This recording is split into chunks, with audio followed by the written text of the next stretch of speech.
في الفيديو ده هنتكلم عن خشونة الركبة. أول حاجة هنتكلم عنها وهي الأسباب. الأسباب بتنقسم لكذا حاجة. أول حاجة ممكن يكون أصلا دي حاجة وراثية. الحاجة رقم 2 وهي إن ممكن يكون بدون سبب أصلا، ومع السن بيبدأ يحصل حاجة زي كده.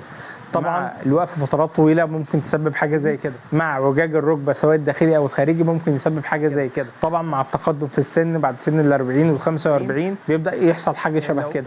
اخر حاجه ممكن نقولها في الاسباب وهي لو في اصابه في الرباط الصليبي في سن صغير، فده برضو بيسبب خشونه في الركبه لو اتساب بعد فترات من الوقت. طيب بعد كده هنتكلم عن التشخيص. الخشونه بتتشخص بحاجتين. اول حاجه طبعا الاشعه العاديه هي اهم حاجه في تشخيص خشونه الركبه. حاجه رقم 2 هو الفحص الكلينيكي واستبعاد اي سبب ممكن يسبب خشونه الركبه. طيب حاجه رقم 3 هنتكلم عن العلاج بس بشكل موسع شويه. في الحلقه دي هنذكر 3-4 حاجات، وفي حلقه جايه هنقول التمارين المتخصصه لعلاج خشونه الركبه عشان نوضحها بشكل كامل. اول حاجه في الحاجات العامه وهي تمارين السباحه مفيده جدا. طبعا ركوب العجل كويس جدا، المشي كويس جدا جدا، الحاجات دي كلها مفيده وبتحافظ على الركبه. طيب في نقطه مهمه، الخشونه ملهاش علاج ان هي ترجع زي ما كانت الرجل قبل كده، بس كل اللي احنا بنقدر نعمله ان احنا عند المرحله اللي هي وصلت لها، وبعدين بنحاول ان احنا نحسن الالم والتورم اللي موجود في الركبه وبنقوي عضلات.